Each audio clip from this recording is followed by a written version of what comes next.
This is the life. Wait a sec.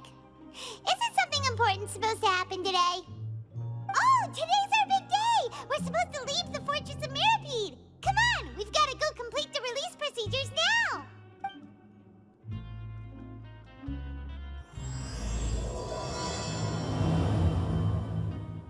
Please, sign here. This document will be effective immediately upon signing, and you two may exit the Fortress of Mirapede via the regular channels. It's been so long since we've been to the surface. Let's hurry up and... Huh? What's happening?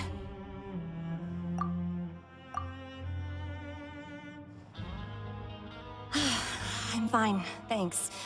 But I wonder what that tremor was just now. Let's go ask the Duke.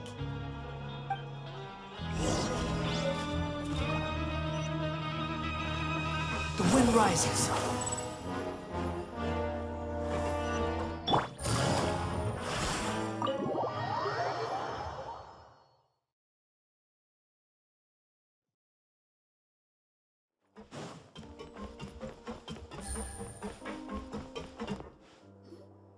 Your Grace? Ah, good to see you two. Is there something you wish to see me about? Yeah, what was with that earthquake just now? Ah, that. The tremor didn't originate from the seafloor. In fact, it seems it came from the surface. Over the years of serving as the warden here, I've developed a sense for distinguishing between what occurs on the surface and what occurs underwater. Besides, the seal that Monsieur Neuvillette set in place won't fail so easily. So the fortress is okay? If you recall our last incident, if there really were a problem, there would be crowds of inmates in a panic right now. Huh, you've got a point. Okay, seems we need to get back up to the surface and ask about what happened. By the way, do you know what day it is today? I believe today is this month's pipe cleaning day. Wait, seriously? Ah, yes. Have you completed your release papers? Yep. It's you two. Are you leaving now? That's right! Today is our last day in prison. But now that Paimon says that, it doesn't feel like we were confined here.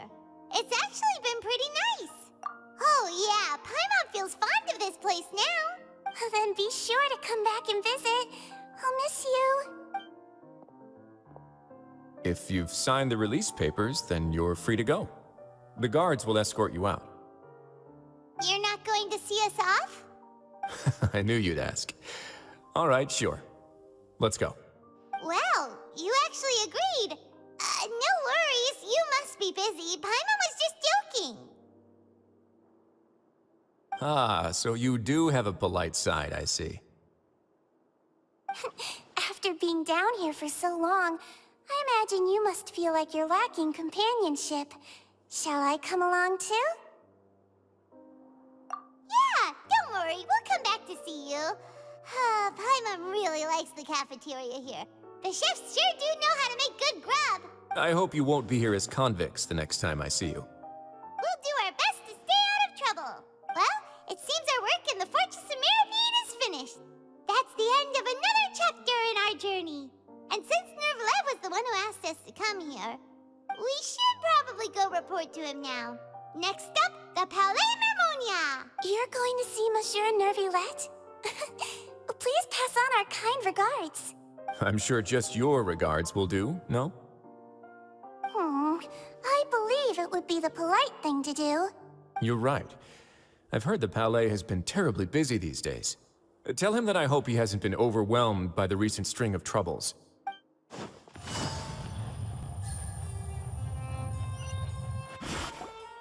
Palais Mermonia sure is buzzing with activity today. Halt! Huh?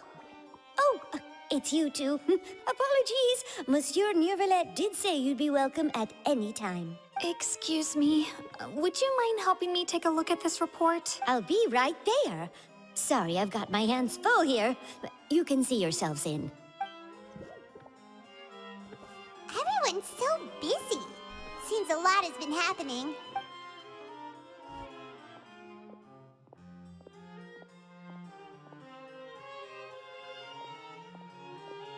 Neuvillette! Hello. You've come at the right time, but you'll have to wait for just a moment, as there are some urgent matters I must tend to first. In the meantime, please, have a seat. If you'd like to have something to drink, let the Melusine outside know. That's all right. We just ate. Very well, then. Let's take a break over there while we wait for him to finish his work.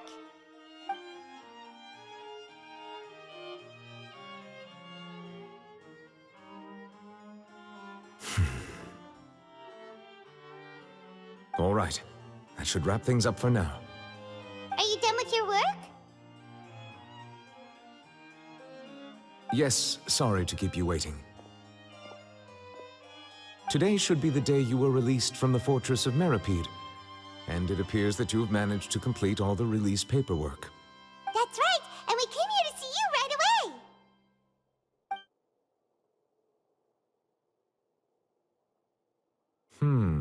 A massive whale. Do you have any idea what that might be? Judging from your description, that cannot have occurred in any ordinary waters, but rather something like the Primordial Sea. A whale of that size and shape cannot usually be found in the waters of Tevat. Therefore, we can only assume that Child is presently immersed in primordial seawater. Immersed in primordial seawater? But how? And is he okay? Most people wouldn't be capable of entering in the first place. I'm not completely sure how he could have gotten there myself. Yes? What is it? Ah, right! Paimon felt it too! We asked the Duke and he said it wasn't from underwater, so we figured you might know something about it. It turns out that I have just received a report about this particular matter. In fact, that's exactly what I was busy with a moment ago. The source of the tremor was here on the surface near Poisson. After the shaking stopped, the water levels in the Poisson area rose at an alarming rate. The water levels rose?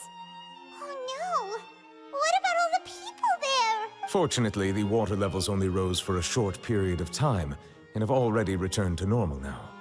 However, I still have a bad feeling about the whole phenomenon.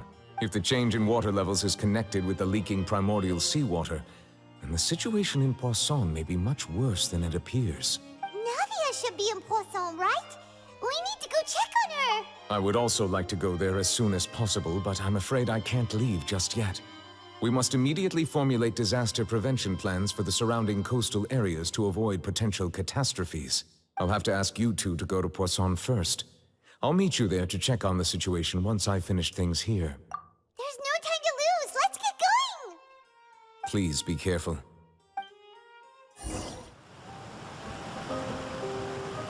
Oh no! What happened here?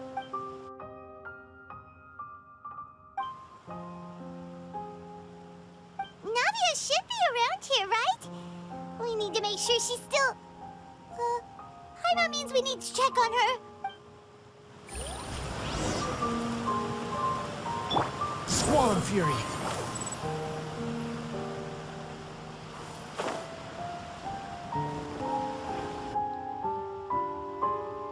We haven't seen a single soul all the way here. Oh, this is getting scary. What will I ever do now? Look, there's someone on the roof over there.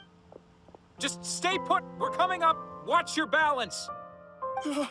All right, just hurry!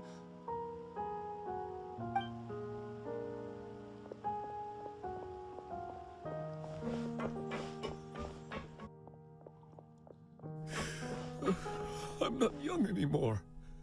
How will I survive on my own? My Desiree! Oh, he looks pretty sad. My leg! My leg! How could this have happened? It hurts! Just hang in there. Help is on the way.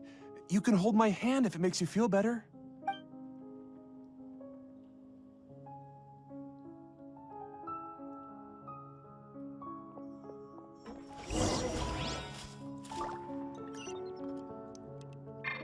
Behold!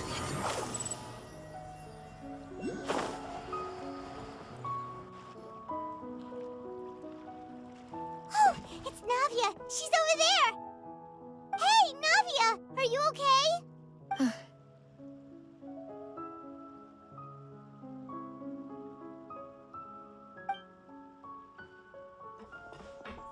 You're here. We heard there was a situation in Poisson, so we came as quickly as we could. Yes. As you can see, the water level suddenly rose. It caused quite the disturbance, in fact.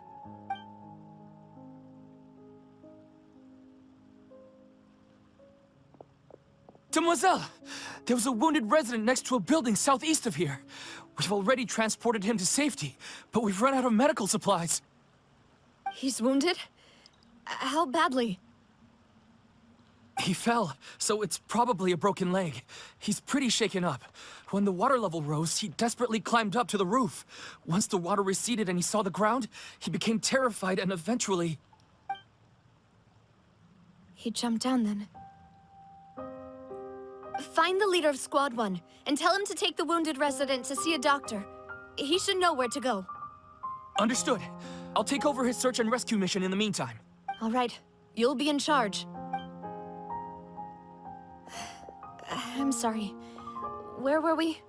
The situation in Poisson? Right. Allow me to explain. A little earlier, we suddenly heard a loud noise. At first, everyone thought that something might have exploded in the waterways. But before we knew it, water started pouring out from everywhere. The rushing water seemed a little odd, almost like the unique color of primordial seawater. Some people didn't realize the danger and thought it was just ordinary water, leaking from somewhere. Everyone on the street who happened to be close to the water didn't have a chance to escape. As the water levels rose, they suddenly disappeared. They were all dissolved. Those who realized what was happening started to flee in a panic, desperately trying to get to higher ground. Many were injured in the stampede, and some people fell from significant heights. The Spina di Rosula initiated rescue operations as quickly as possible, but there have been a lot of casualties. Fortunately, the water began to recede after some time, and the chaos came to an end. The water that flooded the area contained primordial seawater, so the lower levels of Poisson are still hazardous. To ensure everyone's safety, I've asked the people there to leave as soon as possible. No one knows if this could happen again. All we can do for now is try our best to help evacuate the residents. We still haven't completed the head count, but we'll have some numbers soon. How awful. And all of this just came out of nowhere. It was quite frightening indeed. I only wish that everything that just happened was a bad dream. Is there any way we can help, Navia? Thank you for being so willing to help in a moment of crisis like this. You don't know how much it means to me. I really can't express how grateful I am. Don't say that, Navia. That's what friends are for. Demoiselle! We've got a situation here! I'll be right there. Sorry, I need to go for now. And off she goes. Seems it might be a while before she can take a break.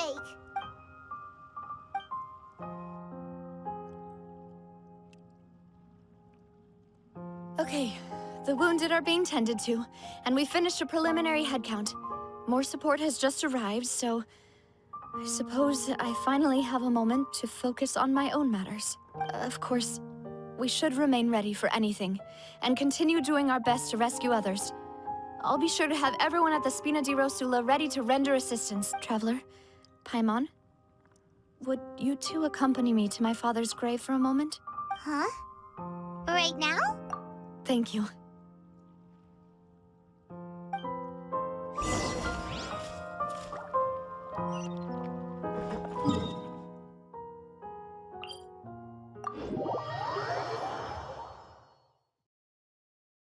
Squall Fury.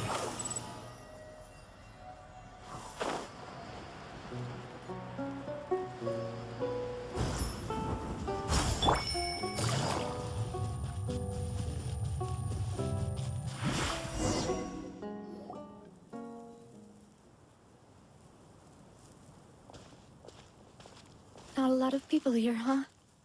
Well, given the time of day and the whole situation in Poisson, Paimon doesn't think there'd be a ton of people here visiting graves. Right. That's how things are now.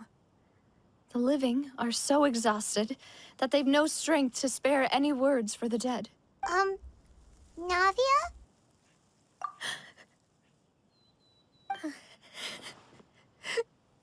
Navia, what's wrong? Sorry. I just... Malus and Silver... They won't ever come back here again. What should I do, Papa? Huh? What happened to them? Everyone agreed on the rescue plan, but still... I was the one who initiated it. They were helping evacuate the residents, but they couldn't leave in time. And they were caught in the seawater. What should we do? I've known them for so long. And I know they weren't afraid. But I could at least hold a funeral for my father. And I know where he rests. But as for Malus and Silver, they're just... gone. I just can't...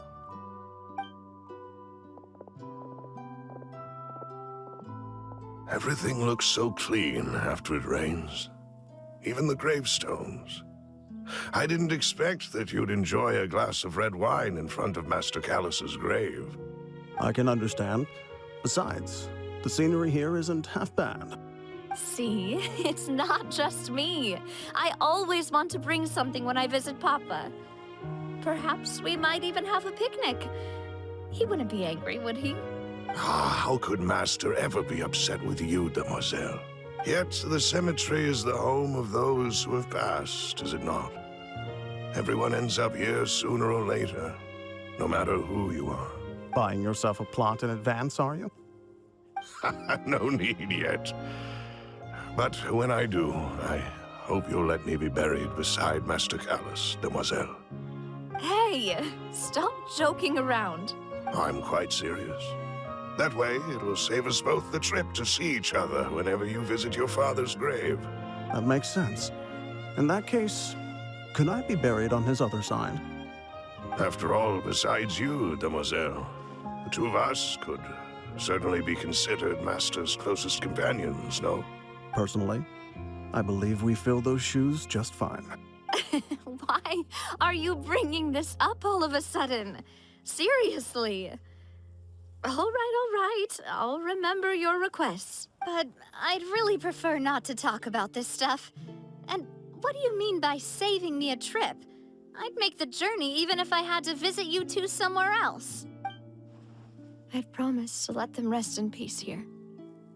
But here I am breaking that promise. I'm sorry for letting you see me in a mess like this. I don't usually cry, really. Paimon doesn't know how to help you feel better. But, well, she understands how you feel. I had always thought I could make my wishes come true. But now that I think about it, that never solely relied on me. Many things can only be accomplished with someone else's help. Malus and Silver have helped me so much. But by contrast, I could do nothing for them. I'm so sorry. You can spend as much time as you need here, Navia. We'll stay with you. Thank you. Right now, you don't know how much that means. By the way, you can have a look at this. It's a list of victims from the incident that took place here. Obena, Khan, Burnett, Giverny, Francine, Karina, Daisy Ray, Joinville, Julianne, Esson, as well as Malus and Silver. So, everyone else is safe.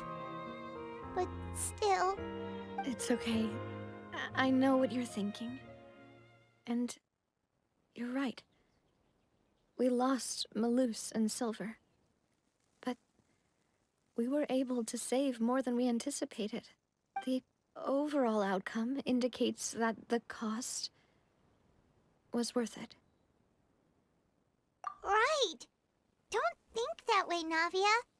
One person might be saved at the expense of another, sure, but that isn't something we should ever consider a trade.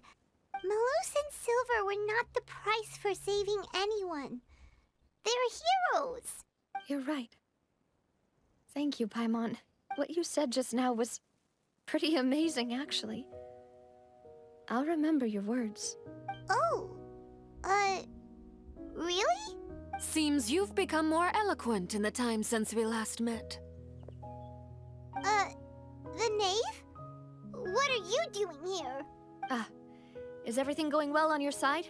Yes, my people are carrying out the mission according to your request.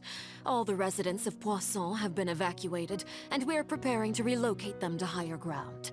As for these supplies, we have everything taken care of. There is no need to worry. Thank you very much. Wait, do you two know each other? We just met recently.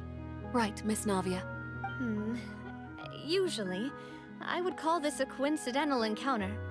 But that doesn't quite fit this time. Besides, it never even crossed my mind that a Fatui Harbinger would come looking for me. Thanks to the Knave, Spina di Rosula received generous support from the Fatui, which allowed us to complete the rescue and evacuation work so quickly. Mutual aid is essential to fostering positive developments. We were already in the area, in any case, so it was nothing. That said, I must say that you're a lot sharper than you let on.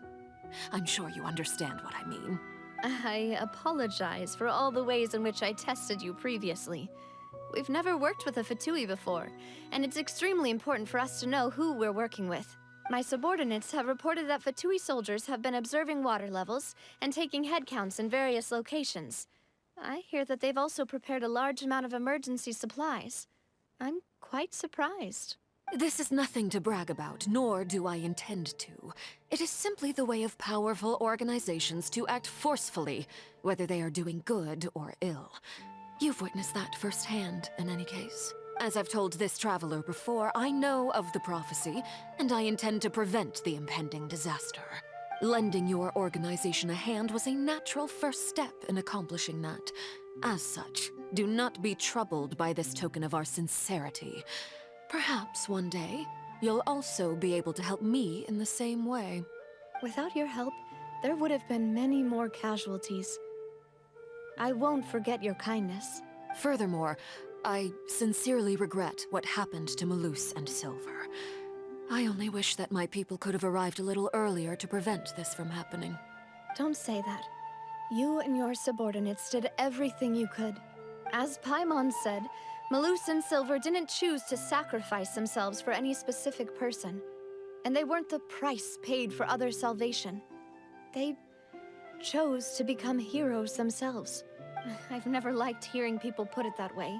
It's like trying to relieve pain by saying some noble-sounding words. But right now, there's nothing more suitable. They really did become heroes.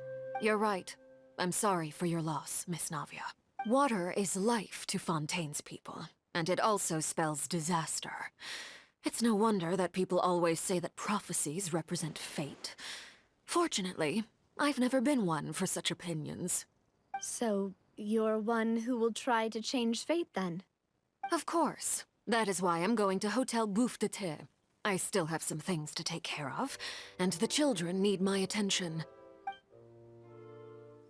By the way, Traveler, Paimon, one more thing.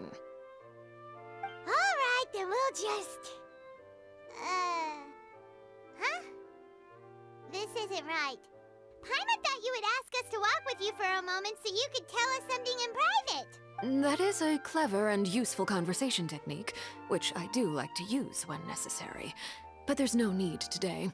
It would not hurt to have Miss Navia listening in. Traveler, I'm sure you remember that I said we could work together when we had the chance. You and I both know that there may be issues with the Primordial Sea. Previously, it was the fortress of Maripede's sluice gate, and this time it was the water levels in Poisson. These are both signals. Indeed. Allow me to share the latest intel I've received from the House of the Hearth's intelligence network with you. During some recent investigations, a child claimed to have discovered some ruins near Poisson.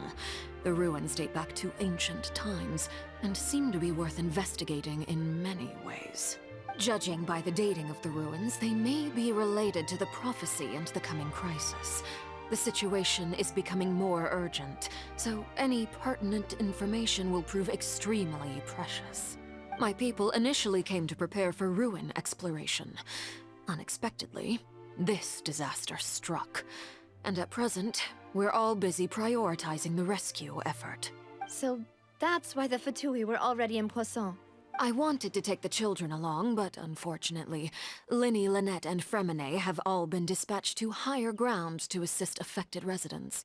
Linny told me that outside of the house, the person they trust most is you, which is why I want to give you this task.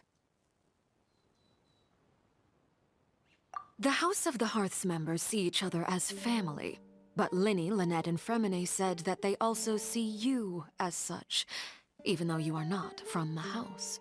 I'm sure you already understand how earnest they consider their friendship with you to be. Oh, that somehow makes Paimon feel kinda happy. The intel I just shared about the ruins could fetch a high price. But since the children consider you family, it's only natural that I freely share it with you. Got it! So all we gotta do is go to some ruins, right? We can handle that. Excuse me, but may I tag along? You wish to join, Miss Navia? But are you sure you're up to exploring some ruins? You need to rest. Well, I'm sad, yes. But I can't just go back and plop myself into a chair by the roadside and do nothing. There's no point in being depressed while we still have a disaster on our hands. As my father's successor, I must live up to the hopes he had in me. Besides, I'm also doing this for myself. I need something, a distraction, to keep my mind off Malus and Silver. Since you put it that way, I have no objections. What do you say, traveler? All right. The ruins are to the south of Poisson. Here's the map. Okay, the three of us will handle it. Come on, let's pack up and get going. So, are these the ruins the knave was talking about? Whoa, talk about old. They seem to be pretty ancient, all right. Let's go in and have a look. Just be careful.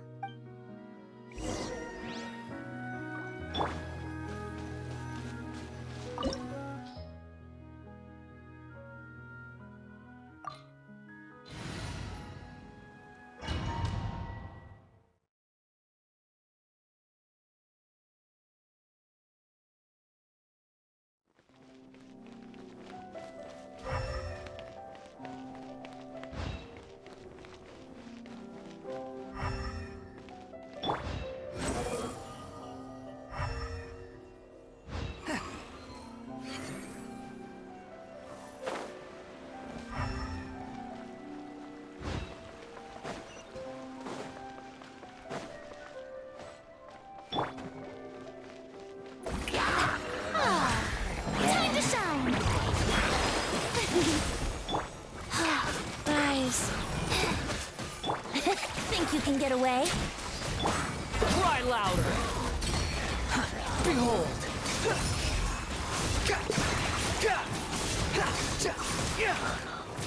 Dada Kundala.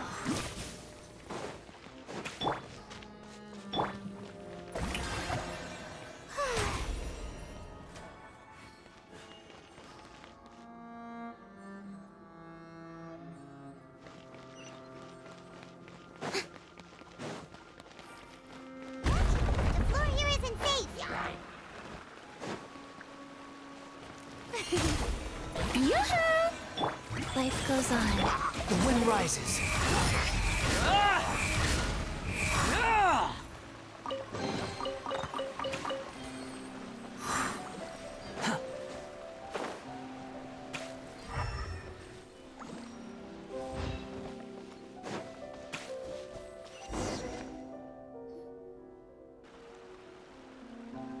This place has also been contaminated by primordial seawater. Yeah. And a lot of it, too. A Fontainian would most likely dissolve the moment they fell in. Right! You can't go down if there's primordial seawater. It's too dangerous, and it won't be any help for you to just stay here. Don't get by my wrong. We're not saying you're useless. It's just that... No, you're right. I can't do anything in this situation. I'll leave this to you.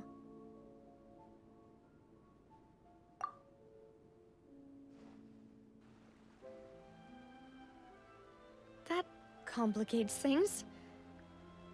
Maybe the only way left is forward. In that case, do you want to wait for us here? The water levels here are unstable, and there's a chance the water will rise. So, staying here wouldn't be safe either. I'll go together with you. Perhaps we'll find the exit just up ahead. All right. Come with us for now then, but please be careful.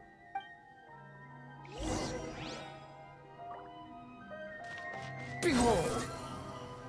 Oh no, it's a dead end! Let's try climbing over from the side.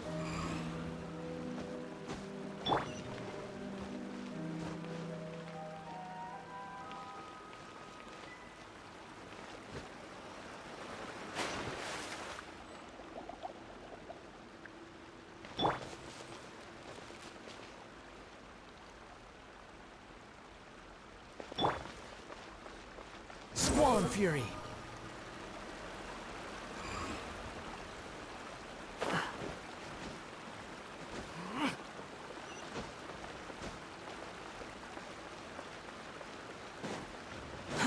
Too slow.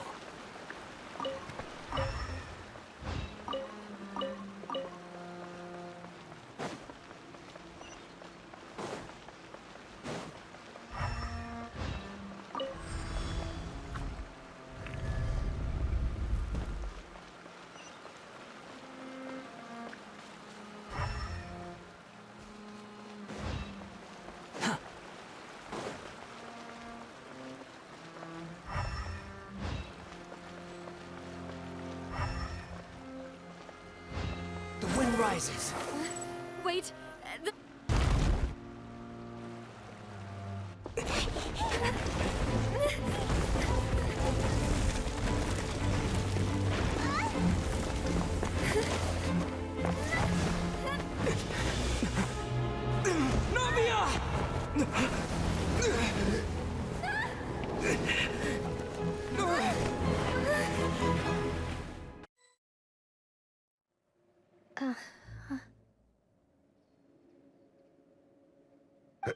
Demoiselle? Huh? Demoiselle, what are you doing here by yourself? Would you be standing here till dark if I hadn't come to get you? Maybe she just wants some time to herself, Maloose. Oh. Was I sleeping? Yes, it would appear so. I must be tired. That's quite possible. However, you were the one that suggested we go out for a walk. Oh, right. I nearly forgot. It must have slipped my mind when I dozed off. I haven't had a nap today yet. Have I? This is a familiar feeling, yet something's a little strange. Is something the matter, Demoiselle? Oh, no. No, I'm fine. I was just trying to recall why we came out for a walk. Do you remember Mr. Giverny? He'd requested our help before with foreign merchants who had a debt dispute with him, and we'd resolved the matter not long ago. We were headed to see how things were going with him at the moment. Ah, right. Yes. I remember now. Oh, Miss Navia. Ah, Mr. Maloose. And Mr. Silver, too. It's good to see all of you. How have you been? I've been great. Thanks to your help, those bothersome merchants finally realized that I wasn't the one they were looking for. Why, I wasn't even the guarantor for that person. They were knocking at my door day and night. Even my neighbor, Obina, was getting fed up with them. Sometimes force is required to calm someone down and get them to listen to what you have to say. That's right. Oh, by the way, Burnett, what was it that you wanted to give to Miss Navia again? Oh, yes. One moment, I have it right here.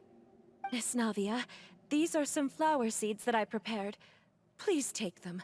They're a very good variety, and they'll become very big and beautiful once they bloom. I don't know what we would have done without your help, so this is a little token of our appreciation. I hope you won't refuse. Ah, did you cultivate them yourself? Thank you so much. I'll certainly take them. Maloose, we do still have some empty flower pots at home, right? Why, we can have as many pots as you'd like, demoiselle. Perfect. In that case, we'll swap out some of the decorative plants for some of Mrs. Burnett's flowers. Very well. Wait. Something seems to be off here. Excuse me, madam. If I'm not mistaken, your name is Burnett, correct? That's right. Is something wrong? No, it's nothing. This is the first time we've ever met, but your name seemed familiar to me. I must have heard it when I was discussing things with your husband previously. I've heard this name before. Sometime recently, I'm sure of it. And why are there so few people around here? Where did everyone go? We must mind the time, demoiselle. We still have important things to attend to today. Huh? We do? Like what? Well, now, did you forget? Miss Navia, here you are. I've been looking for you. Please, come to the Opera House. Your trial is about to begin. My trial? Wait, why would I need to go to the Opera House? Yes, she's right, demoiselle. It's just about time now, so we should get going. Oh? All right then. Look, it's Navia! She's... And her two attendants are with her. Goodness, everyone's finally here. There sure are a lot of people here to see the trial. And they all seem to be oddly excited about something. I even know some of these people. Karina, Desiree, Joyville, Jolien, Essen. Why are so many people here?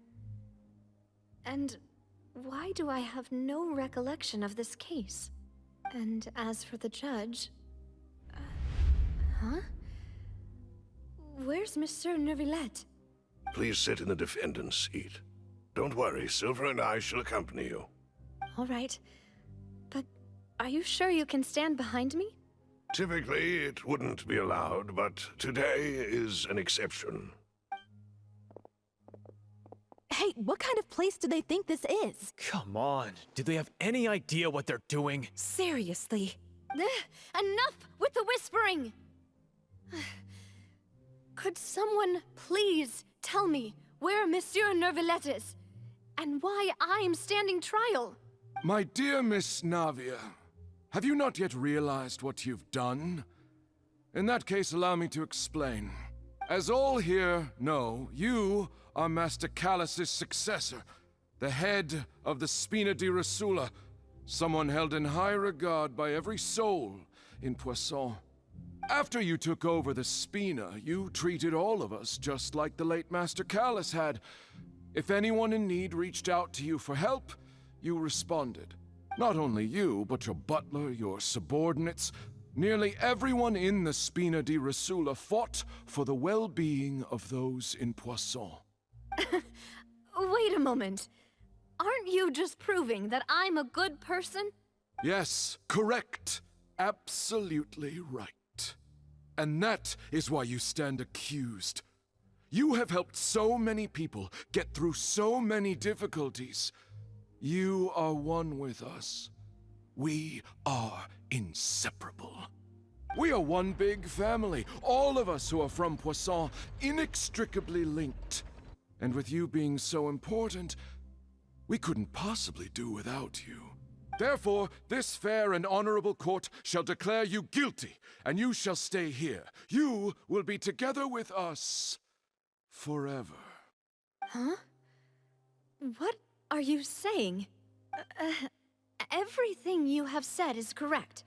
I have indeed done a lot for my hometown, and I would be willing to be with you all, but what is the purpose of having me stand here like this?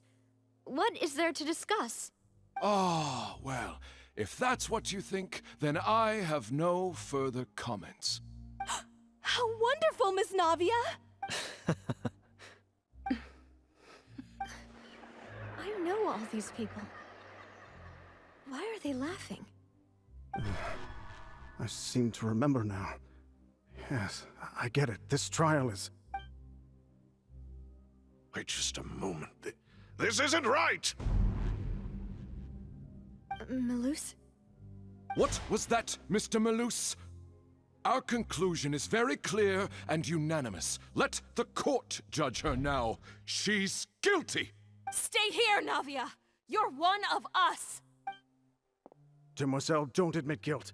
This trial means to keep you here forever. I wish to exercise my right to defend Our Lady. Mr. Joinville, you only know of Navia's goodness, but nothing of her utterly independent mind. She was born a free and independent spirit. She has never been tied down by anything. Indeed, even the death of Master Callus couldn't stop her. Her actions cannot serve as proof that she identifies herself as part of any group.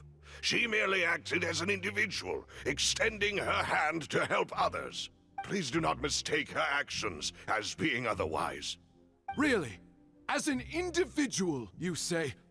Don't forget, we are all Fontainians here. This is the nation of justice, the nation of Hydro. Even if Miss Navia only voluntarily rendered her assistance, that doesn't change the fact that her beautiful soul must return to everyone. Water accepts all, blends with all. It will surely accept her kindness. Everything is measured here in the nation of Hydro, and in the end, everyone shall meld together. Thus, when a unanimous opinion emerges, that opinion represents justice. Now I speak for everyone. Our opinion is consistent. Navia should stay. We and Navia are one. And you would call this justice? Preposterous. You are merely jealous that Demoiselle still has a chance to exist as an individual. Have you forgotten how much you all once longed to become individuals, to become independent? Do you mean to defy our justice? If your justice is flawed, then why should we acknowledge it? As you said, we can also have our own justice. Silver and I shall defend Demoiselle. And that is how we will enforce justice. Ugh, my head... It hurts. Demoiselle. Silver, it hurts. My head is spinning. All I can see is stars swirling in front of me. I remember now. Everything that seemed odd from the very beginning. Karina, Desiree, Joyville, Jolien, Essen, and Mr. Giverny and Mrs. Burnett, who we met earlier. Even Malus and Silver. I don't want to admit it, but they're all dead. Don't be afraid, and don't admit guilt. We will protect you to the very end. Absurd! Who are you to say that she cannot be judged?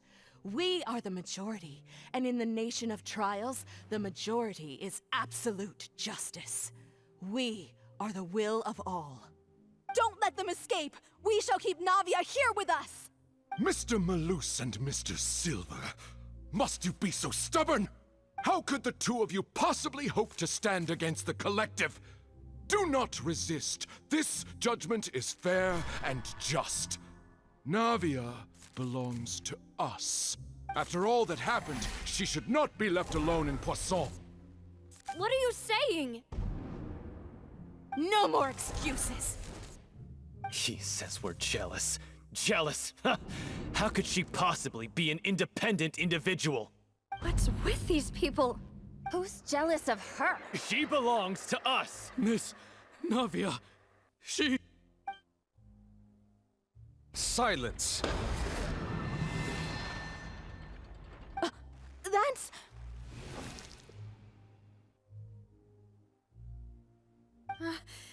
Monsieur Neuvillette! Such commotion is prohibited in the court. The accusations you just presented are nonsense and cannot constitute a proper trial. The court will adjourn for the rest of the day. In this, I shall hear no objections from any unauthorized party. Our thanks, Monsieur Neuvillette. Please leave with me, Miss Navia, while there is still time. But... Go on now, demoiselle. This is your only chance to leave this place. What, can't bear to leave us behind or something? Malus. My apologies. I couldn't resist making one little joke once I realized that this shall be our last goodbye. Malus. Silver. Quickly, you must come now. Goodbye, demoiselle. Farewell.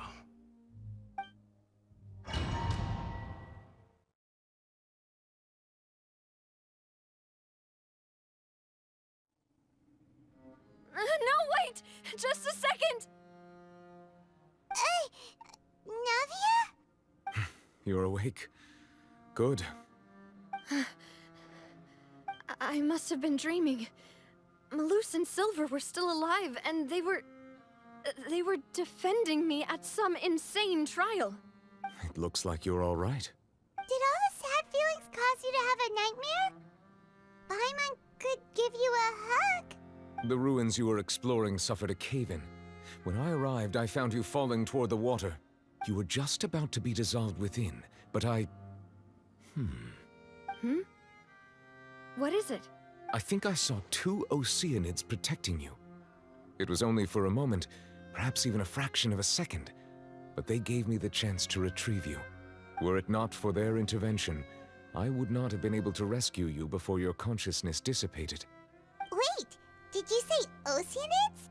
You mean like what happened with Vache? Perhaps those 2 Oceanids were the people you saw in your dream. I always told them that they didn't have to protect me. To think that they'd keep doing so even after death. Please come with me.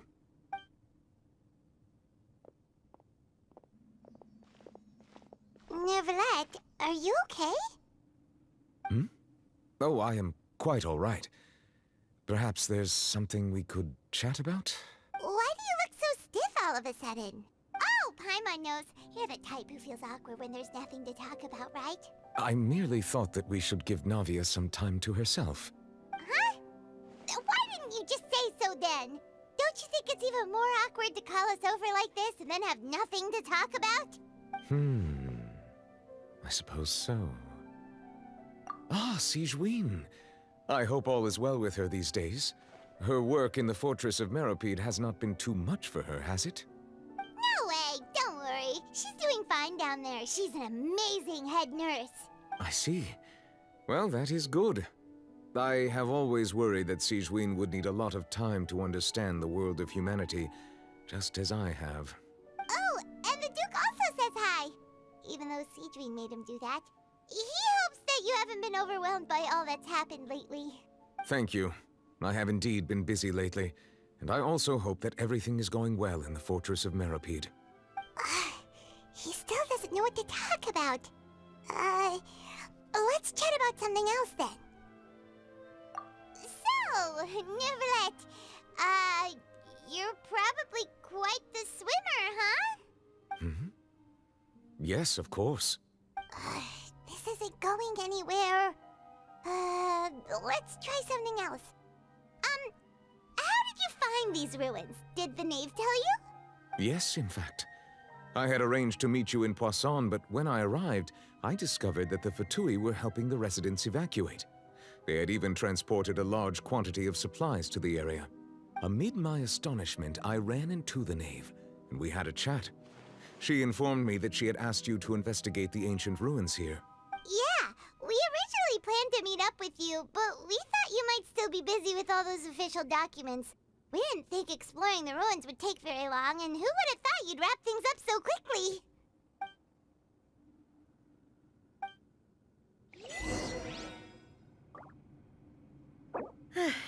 I'm sorry to have kept you all waiting like that. I'm feeling much better now. I guess we should get going again. Will you come with us, Monsieur Neuvillette? Yes, if you wouldn't mind my company. All right! Another one joins the party! Let's get going then!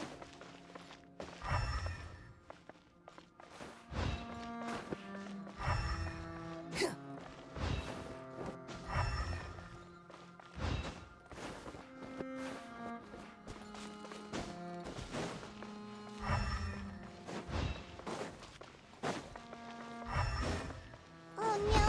Another unstable path! Watch your step!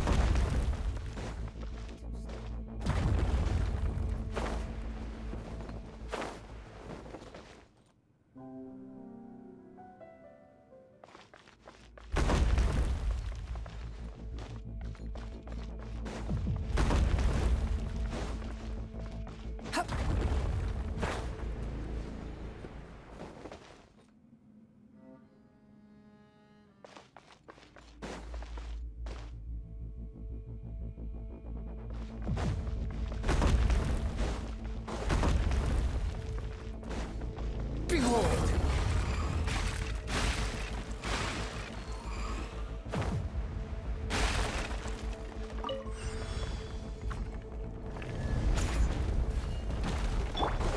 Watch out! There are rocks falling over here!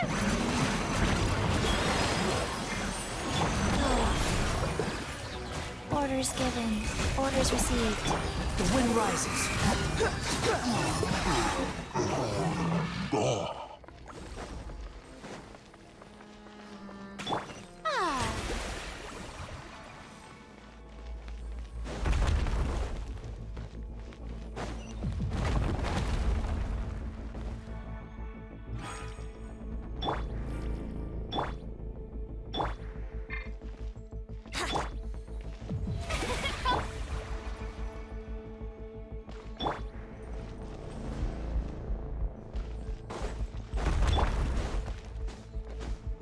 Swarm Fury!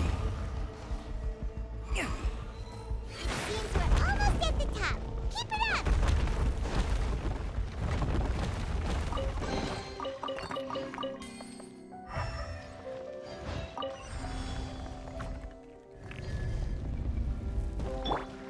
Time for takeoff. Yeah. The show begins.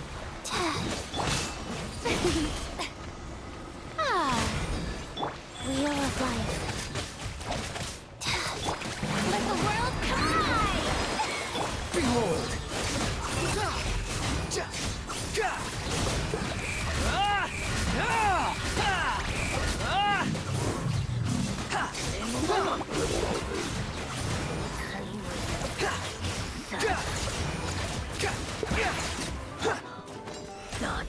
May I present?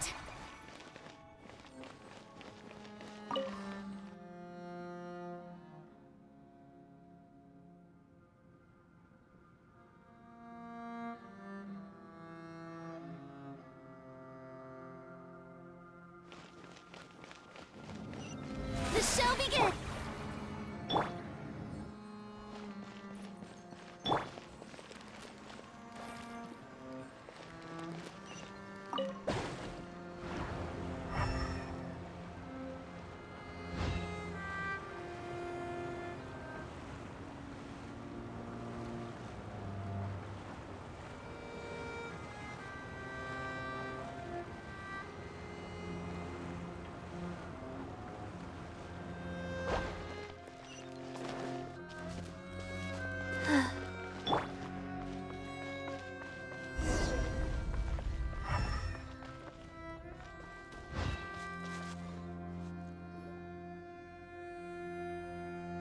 Looks like we've reached the end.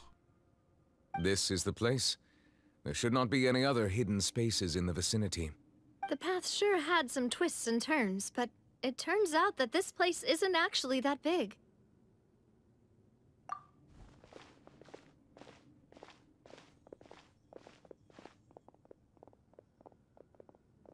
Stone slates.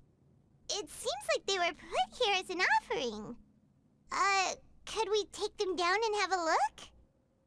Perhaps we should just leave them be for now. There are 4 locations in total, but only 3 stone slates.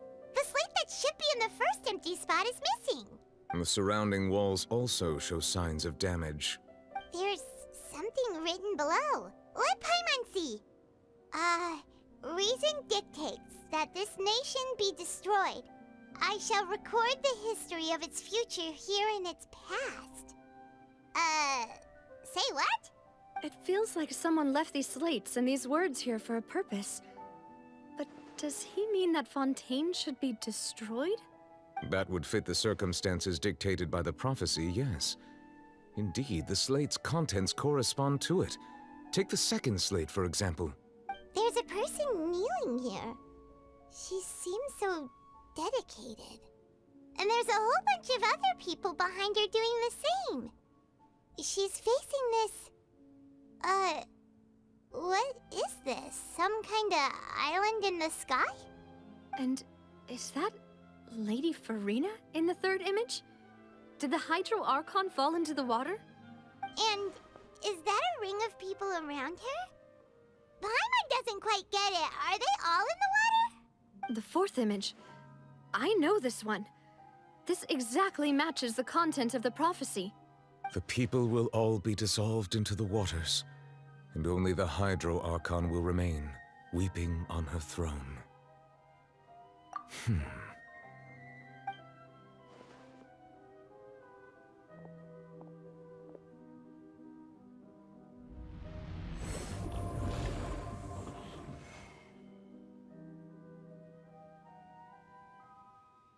More information should be hidden in these slates, but I fear I cannot easily uncover it, most likely due to us missing the first slate. I am very sorry. Don't blame yourself, Monsieur Neuvillette. Deciphering ancient stone slates isn't one of your duties. Ooh, Paimon's getting the chills just looking at these slates. This says that it's the history of the future, right? That means the prophecy's sure to come true. I really hope it doesn't mean that. Still, Paimon feels like these images are kind of weird when you look at them together.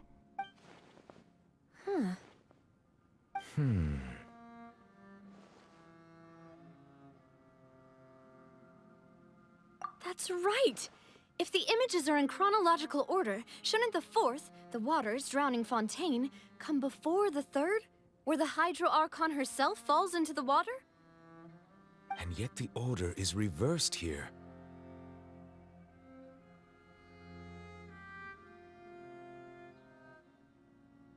If we go by timing, Lady Farina only emerges in the third image. That means that the person in the second image might be the previous Hydro Archon. Egeria, then. I had never met her, but her appearance here does match the records. The previous Archon kneeling before the floating island in the skies, as if confessing a sin. Did she herself commit that sin? And if not, why would she be in such a posture? Also, I'm still wondering why these ancient stone slates are here at all. Judging from their contents, could this place be the origin of the prophecy? Does that mean that someone, or some people, once saw these slates? But who would have created these slates and left these words here? It seems that any further clues will have to come from Farina. In that case, there's no time to lose. There's nothing else to be gained here, so let's head back first.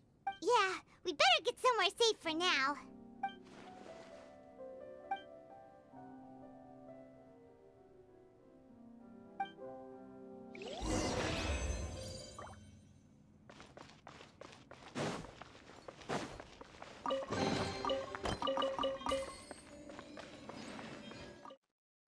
Let's split up here.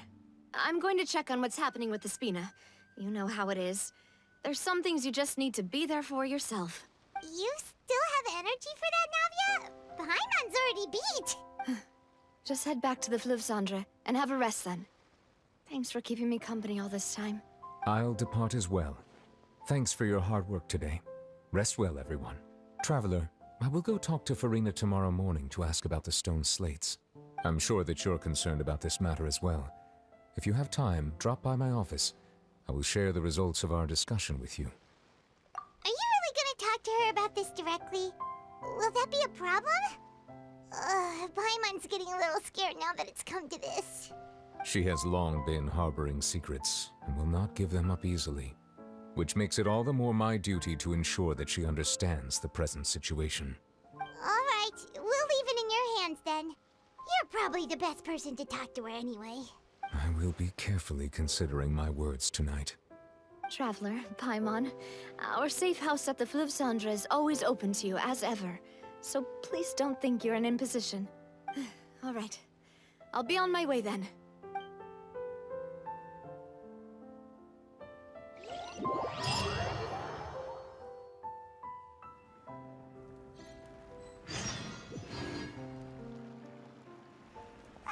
We're finally back!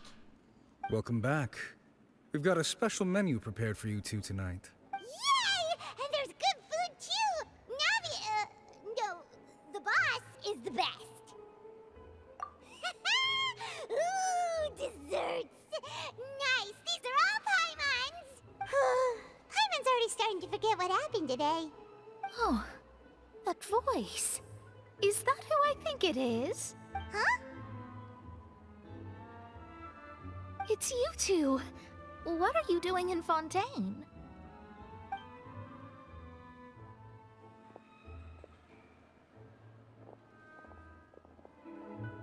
Mona?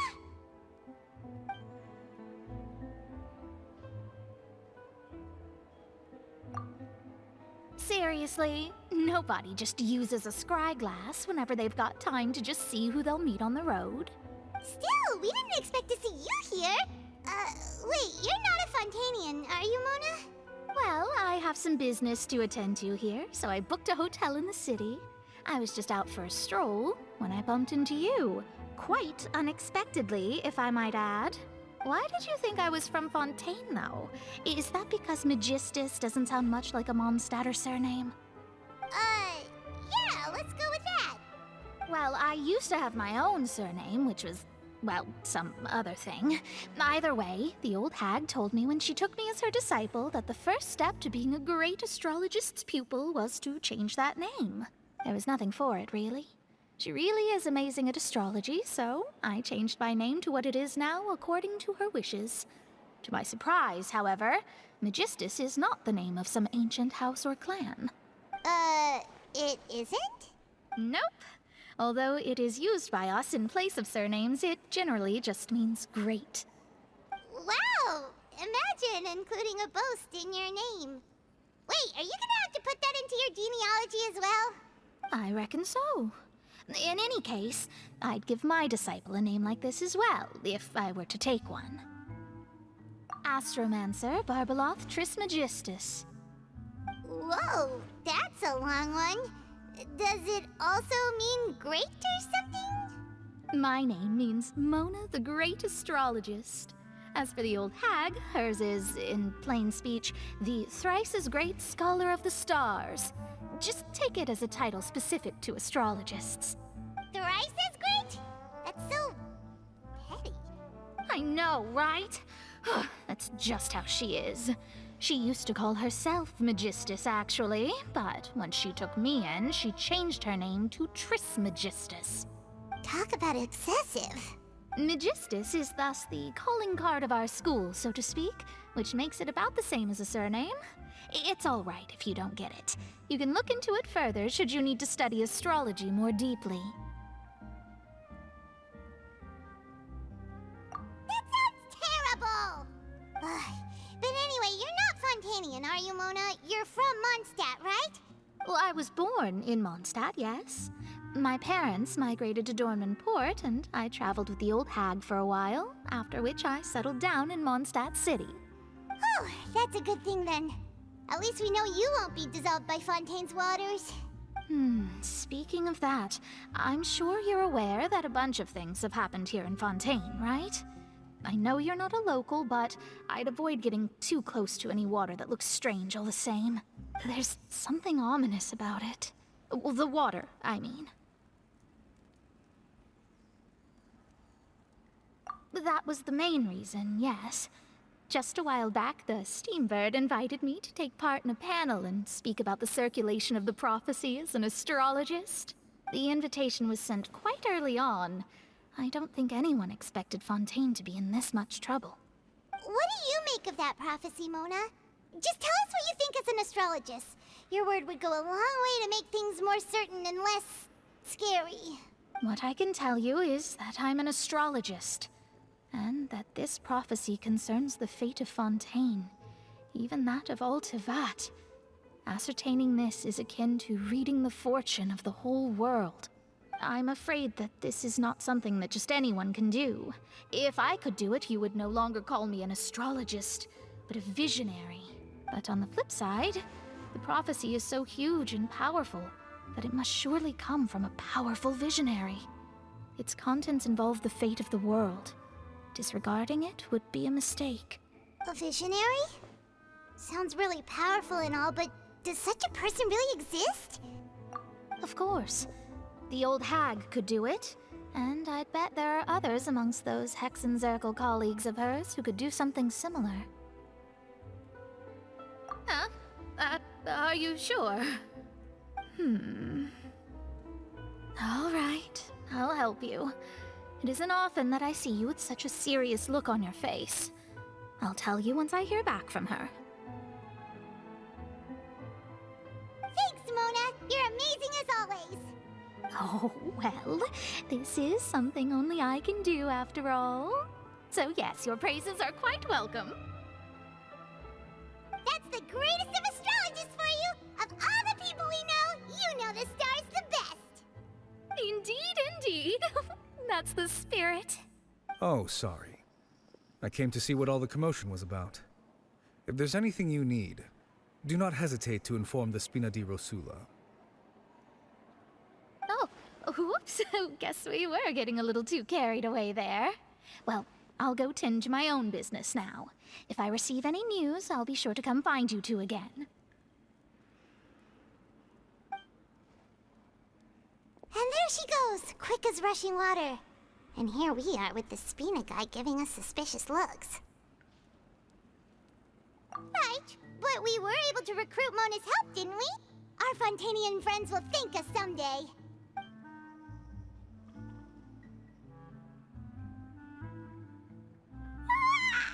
Good morning. To be honest, Paimon's still feeling kind of sleepy. But it's time to get up, Traveler. We agreed to go see Neuvillette, so let's pack it up and get going. You're here! Finally! Is something wrong? Monsieur Neuvillette and Lady Farina, they seem to have gotten into a dispute. Please go see for yourself.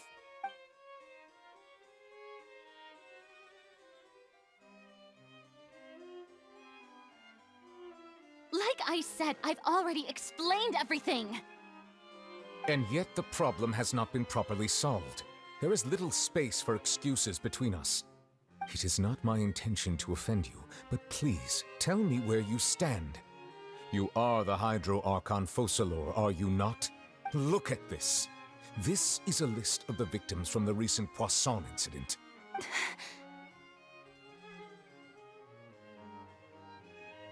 You mean... they're all... We did not arrive in time to avert this disaster, and I will not have it happen again. I will say this once more. You must tell me everything you know. Yesterday, I found 3 stone slates in some ancient ruins near Poisson. Do you know anything about those? Seriously? You're questioning me like this is a court case now. I don't know anything about that. But you found them in some ancient ruins, you say? That's correct, which is why I came to ask you some questions. There should have been 4 slates, but one of them was missing. The other 3 feature different images that seem to correlate to the prophecy. The prophecy? The second of these slates depicts the previous Hydro Archon Egeria kneeling before a floating island in the sky, as if confessing something. Do you know nothing of this either? I don't. I've never seen such slates. I'll ask you again. Do you really have no information regarding the previous Archon? My deciphering of the slates indicates that the Hydro Archon Egeria once had to confess to, or apologize for, a certain sin. If anyone would know about it, it should be you. All gods don't have the same secrets, you know. She was herself and I'm me. Is it really so strange that I know nothing? I understand your concerns, but I'm sorry. I just don't have anything to tell you. Forgive me for saying this now, Lady Farina, but I have long known of your various secret investigations into certain matters. There are several indications that you have been investigating the prophecy on the sly. This is not strange in itself, considering that you are the Hydro Archon. But it is strange that you should also claim to not know any of Egeria's secrets, as well as do nothing following your inquiries. You have never been as superficial as you have presented yourself to be, nor are you a fool. And yet, your behavior is very inconsistent.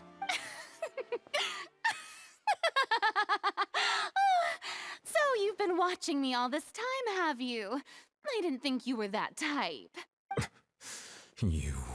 Well, since you know about my secret investigations, then you should know I'm actually working to take care of it. There's no point questioning or suspecting me.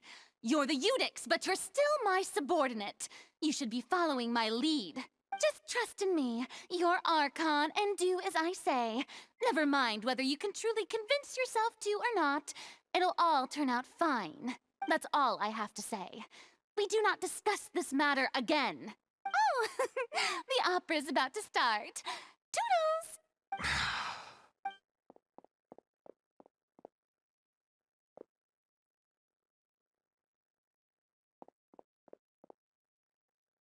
Did Farina not notice us standing by the door? Wonder what's up with her. She was smiling. She didn't seem in the mood to care if we were listening in or not. I assume you've been outside for a while now? Oh, you noticed. Seems Farina didn't even realize we were here. She was in a great panic, though I cannot discern the reason. Our discussion reached impasses time and again, a state of affairs that we cannot allow to continue. Still, I do not understand. Dialogue is the basis for understanding, so why did she keep refusing to engage? Everyone in her inner circle has noticed that she is hiding some secret. The issue is her attitude. I fear that she will not reveal anything unless absolutely forced to. We may have to create a situation in which she will have no choice but to speak. Oh? Like what? Normally, people will only reveal the truth when standing trial. Perhaps we must have the Hydro Archon experience just such a scenario. But Farina's seen so many trials, and she's really good at dodging questions. How do we make sure that she won't just slip away at the first chance she gets? We will need to consider this thoroughly, join forces with various parties, and then do what we can. If at all possible, I would prefer to recuse myself from this affair, but we must prevent the prophecy from coming to pass. This may be cruel to her, but all Fontaine is in crisis. The information a god possesses is too precious, and so we must take a chance on this.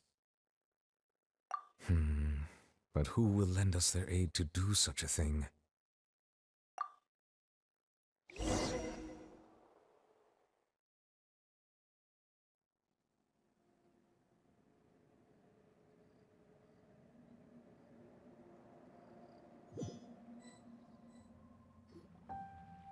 Well, that's everyone, huh? Speaking of which, it was pretty smart of you to think of hiding here. Poisson was just involved in a disaster, so it's presently devoid of people. That naturally makes it the best choice. And here you are drinking tea like it's the most natural thing in the world, huh? That's what family should do. Sit and enjoy a leisurely time together. It's nice to enjoy tea here, you know? Care for a cup? Lend me your ears, everyone. Or perhaps one of you might like to start us off. How about you, friend? Me? No, I don't think I can. Then, how about you, good sir? I fear that I will cause the mood on this boat to become as somber as it is in court. Well then, I guess we're lucky we've got a local like me to organize things. Wonderful, the spotlight at last. I guess I'll be facilitating things from here. That was a little long-winded, don't you think? Oh, you might be right. Anyway, to cut to the chase, our friend here, the Traveler, has brought us together to discuss something. As for what that is, well, let's start by saying that we'll be pooling our efforts together to create a series of traps. Oh, how intriguing. Well, it's just an expression, really. One that I just learned from Chlorand, and used on the spot. So, let's invite her to explain in detail. A round of applause, please. Huh? Didn't you say that you would be facilitating this? Oh, come now. Your work doesn't involve much public speaking, right? This is a good chance to practice. You might even pick up some fancy oratory tricks to impress your boss with in the future. I see. And what does my boss say? He is glad that you consider him your boss. Do go on.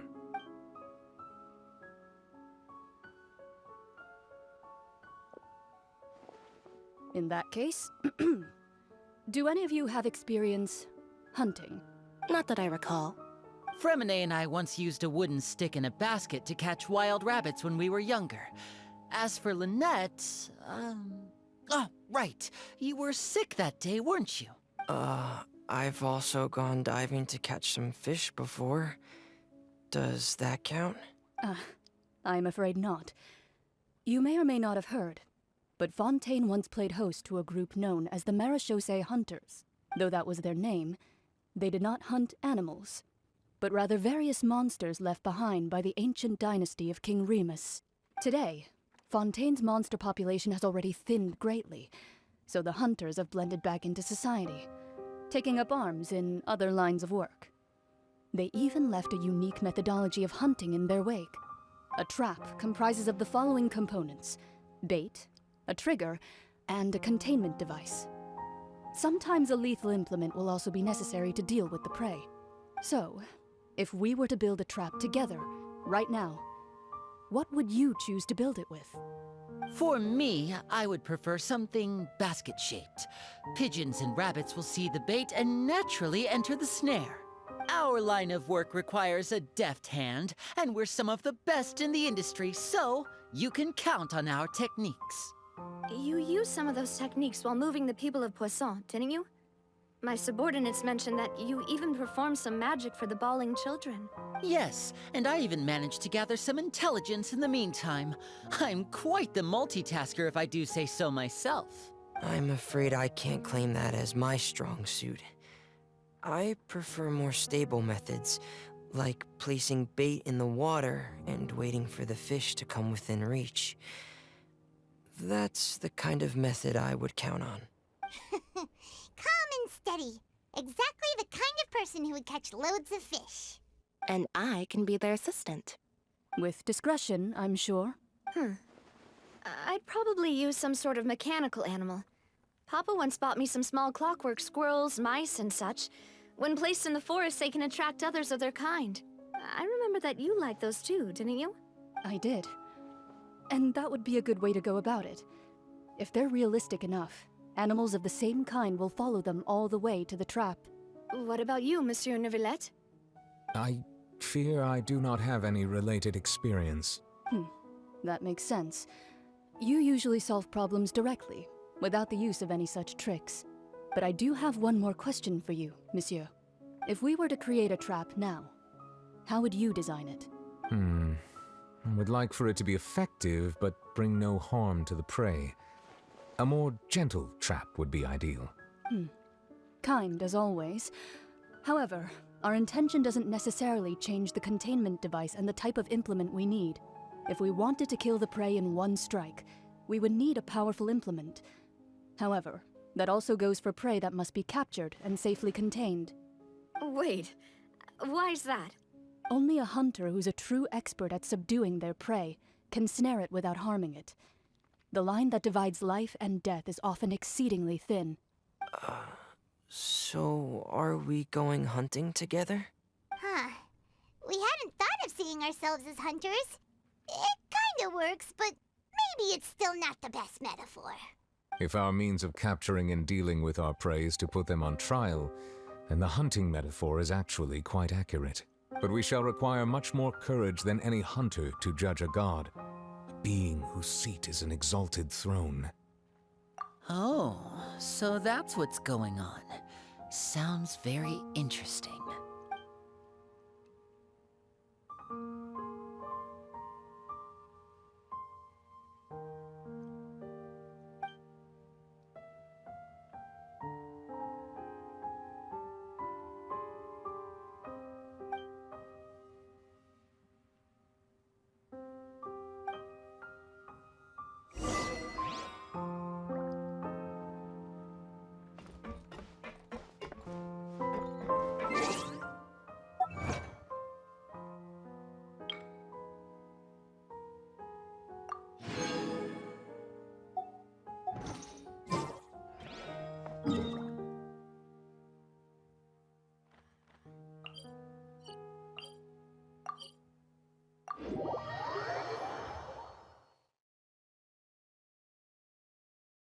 The wind rises.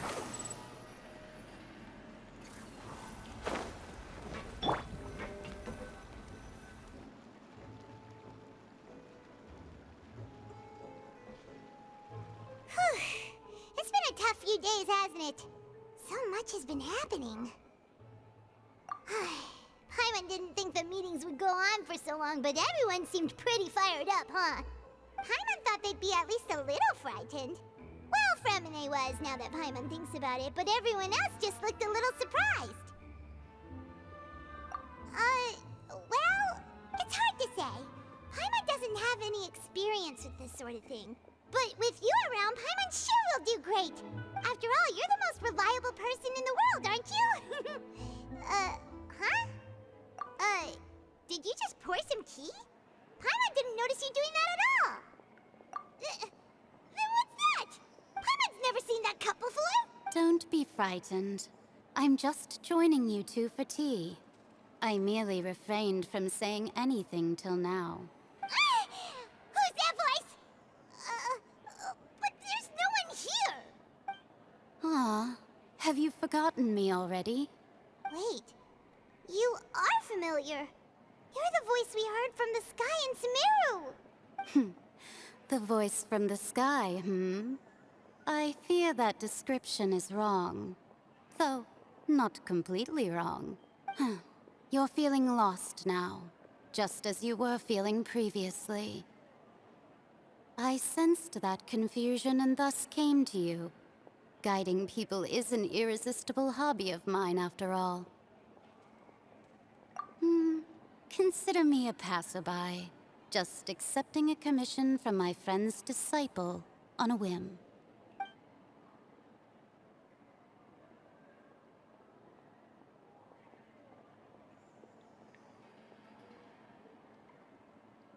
The prophecy. Yes, what has been prophesied will be fulfilled. You may view such things as the history of the future. What? Then is there any way we can stop it? I believe you have witnessed a failed attempt with your own eyes. Can everything in Teyvat so easily be changed? Ah, so you've caught on. Just as prophecies are usually only the future as seen from the perspectives of the gods, could things be happening in hidden corners where the gods' gaze does not fall? Are the things that you shall see different from the fate that the gods perceive? What is she talking about? It all sounds really impressive and important and stuff, but it also sounds kind of scary.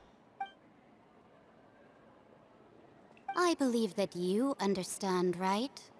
Some things are insignificant, but others you must reach out to change. Ultimately, fate shall serve as your only guide, no matter what will happen in Teyvat's future. All you need to do is to play your part. This was good tea, by the way. Thank you for your hospitality. Well, that'll be all for today. The voice. It's gone.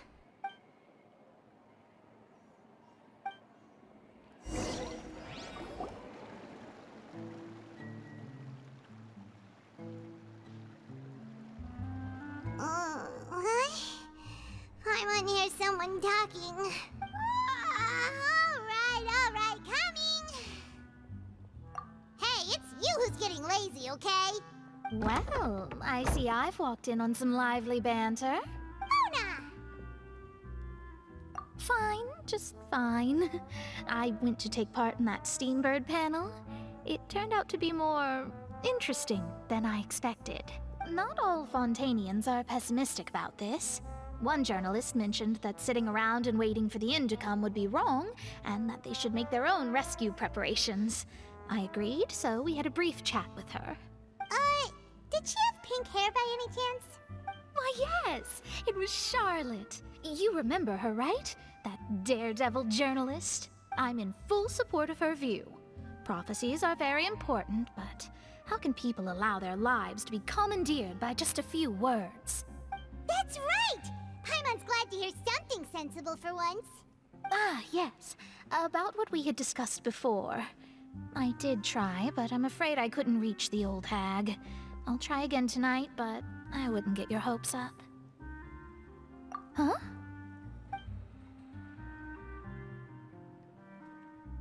Goodness gracious. Are you serious? She said that even the god's gaze has blind spots. Pretty bold if you ask Paimon. Most people would believe the gods to be all-knowing, right? The Hexen Circle members are certainly anything but ordinary. As for the mage named N, the old hag has mentioned her a few times. She said that N's sense of direction is incredible, and that she loves guiding those who are lost. But I've never met her, and if she were still alive, she'd be... well, suffice it to say that the hag's at least a few hundred now, and N's been around for longer than that. Whoa. The Hexen Circle sounds like a scary group. But they must really stay in shape to live so long. Their abilities alone are pretty terrifying. If she came to see you personally, then the problem you're facing must truly be of great importance. Well, it's not like Paimon could understand anything she said. Yes, she was quite cryptic, but I suspect she means that there is still a way to turn things around. She didn't say when or what that would be, though, so perhaps it is something that you cannot know right now.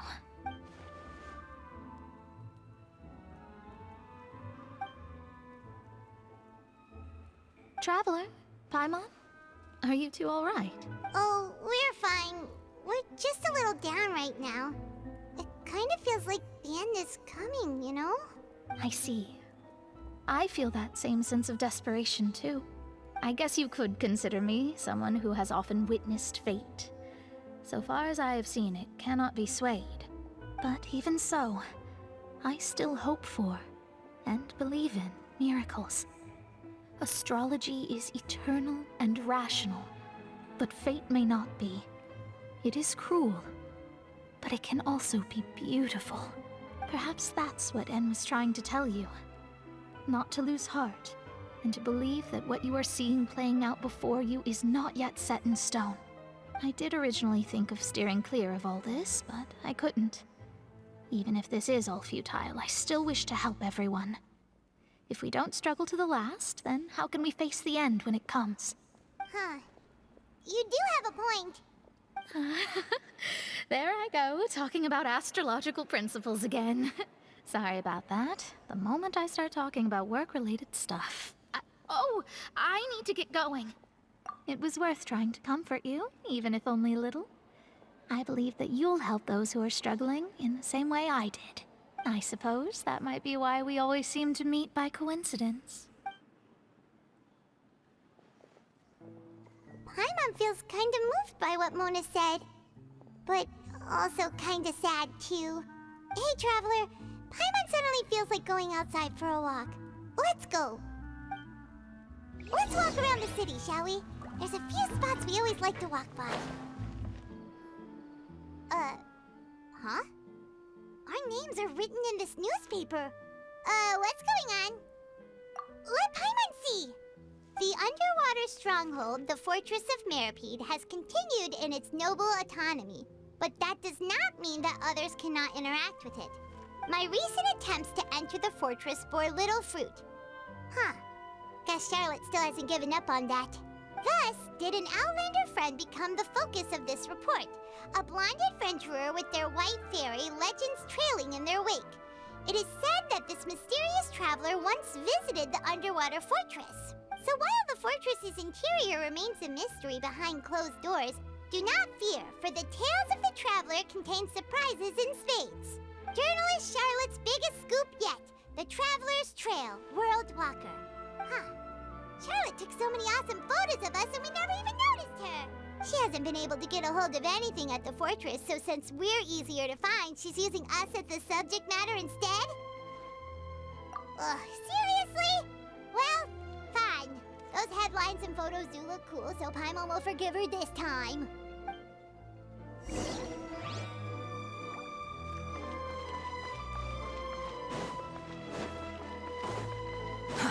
Too slow.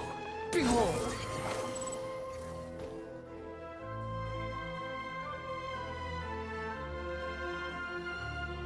We're here! Paimon's hungry. Should we go in and get something to eat?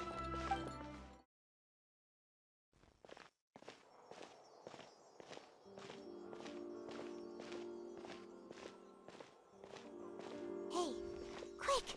Look! That's the limited edition only 16 slices a day cake! It was so delicious the last time we tried it! Despite the tense situation we were in, let's give it another go. I'm sure it'll be great! 1 slice of cake, please. Someone showed up after all!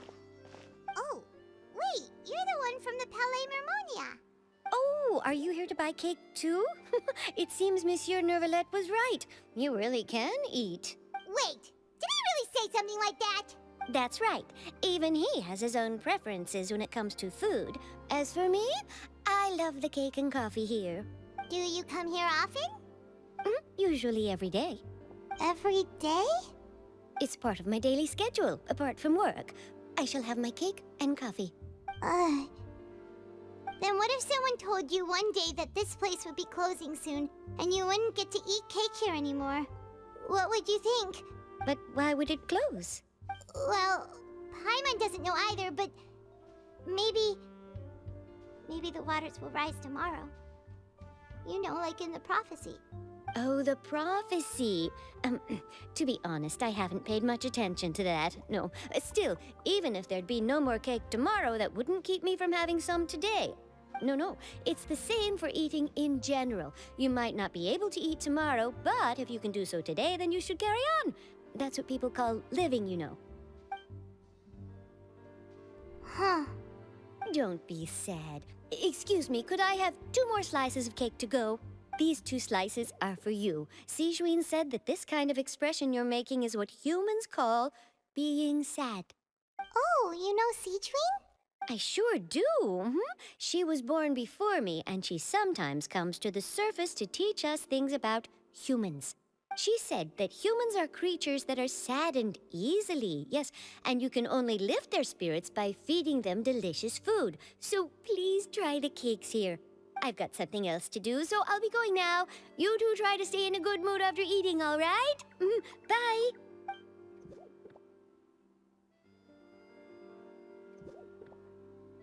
And there she goes.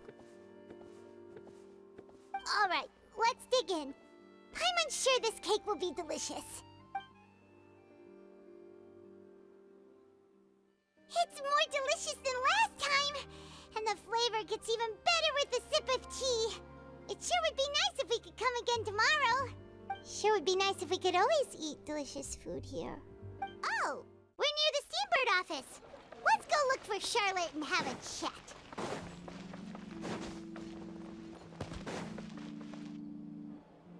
Wow! If it isn't the Traveler and Paimon! Oh, have you seen the article I wrote about you? Ha! You've got some nerve! You just used us to make some quick mora! Oh, you needn't worry about that. I heard that you were in Poisson some time back, so I sent you a letter to discuss just that. It appears you didn't receive it, though. It's all right, though. I've set aside the amount intended for you. I've even set the table with some food. Really? Oh, you're the best! You're almost a little too easy to win over, Paimon. If I were a journalist with ulterior motives, you'd be in trouble now, you know. Oh, Paimon knows you're not like that. Still, what brings you here all of a sudden? Were you looking for me?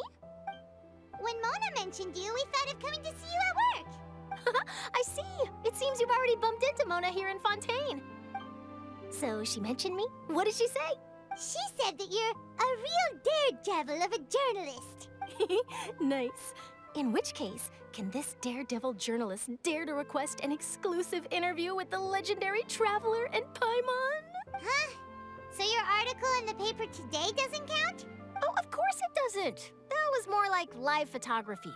What I'd like to do is dive deeper and ask you to talk about the things you've seen and experienced. Yeah, are we even qualified enough? Why not? If I say you're worth an interview, then you're worth it. But not right now, of course. I'll need a few days to prepare. Oh, in that case, we'll just chat when you have the time then? Oh, so that's a yes? Ooh, splendid! I'll tell the editor-in-chief immediately. I'll have to apply for lighting, a venue, some props, and whew, so much to get done now. Talk to you later. Wait, Charlotte, Paimon's still got a question for you. And what's that? If, just for example, Fontaine were to be flooded tomorrow, what would you do today? Huh, that's the prophecy you're talking about, isn't it? I mean, I do hear about it often, but I've never once thought that the day could be tomorrow. If you're seriously asking, then I might try and think of a way to leave Fontaine. Oh, but I'm still a journalist first and foremost. That means I have a duty to be reporting from the scene. And secondly, I wouldn't forsake my homeland that easily. From what I've seen, most people don't know what they'd do should the worst come to pass. In truth, it might be better just to behave like normal rather than worry over such an end. So in all likelihood, I'd probably still be prepping at the office for that interview of ours. I know what you're thinking. That sounds a bit sad, but I've always believed that it's best to do what you enjoy. Just think about it. If this nation really were to be suddenly destroyed tomorrow, but I still successfully finish an exclusive interview with a truly unique person, then the story I would wind up writing would truly be timeless. And then do you know what I'd do? Well, I'd write that story, send it for printing, and use messenger pigeons to get copies out to the various nations as soon as possible. I'm not a dreamer, nor am I a workaholic, but I do love my job, and I'd be proud of leaving such an article behind. I guess you could say that I was born to be a journalist. But anyway, that's my answer. And on that note, I'll get back to my preparations. That's so nice. All of a sudden, Paimon actually kinda envies her. Anyway, let's go and take a look at the sea, shall we?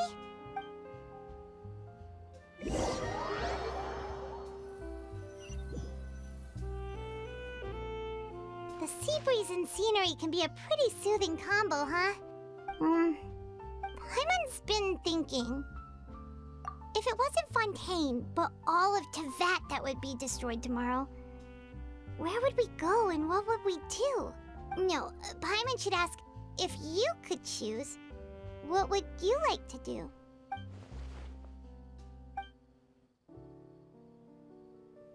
We've always been moving to the next destination, so we haven't spent much time thinking about these kinds of things.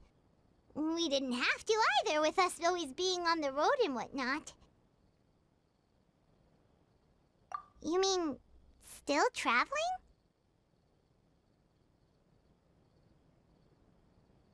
Huh. Wait, isn't that what we've always been doing?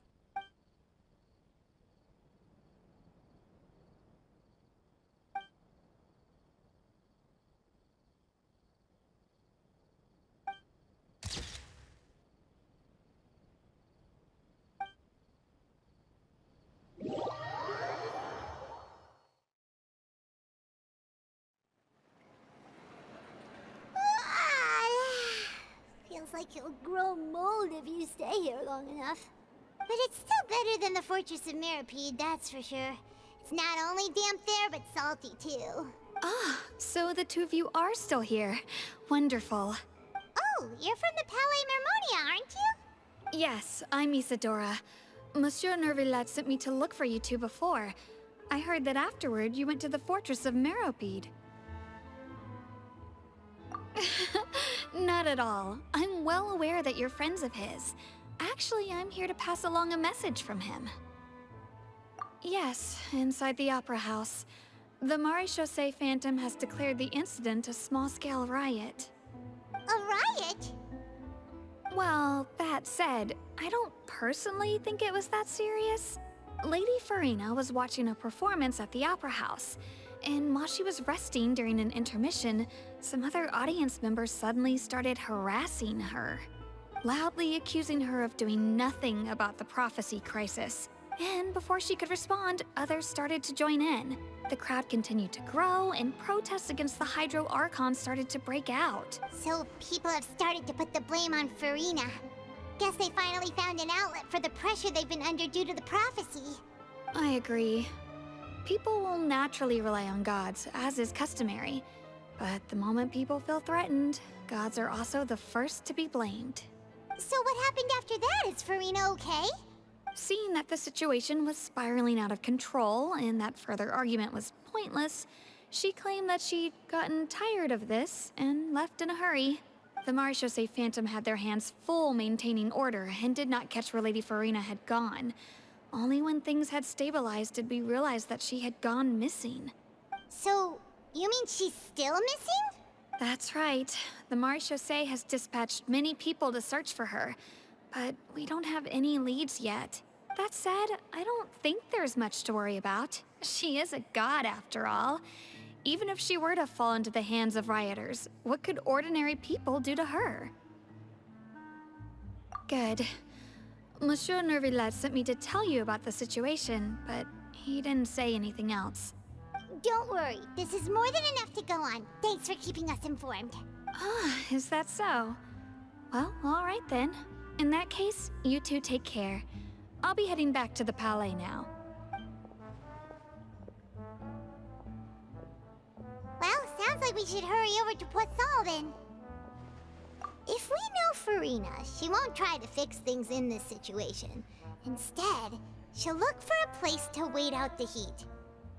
And as we also know, she may be loud and dramatic, but she doesn't have a heart of stone. When Nervillet was talking to her in the Palais Mermonia, and she heard about Poisson, she couldn't hide her sadness and remorse. It would be hard for her to ignore being accused by the public today. Paimon thinks Farina's probably taken the opportunity to slip away to Poisson and try to relieve the sense of guilt that she's feeling. Huh! Well, what do you think? Paimon knows the answer, of course, but Paimon can do the analysis to back it up, too. Cool, huh? In that case, there's not a moment to lose. Poisson, here we come!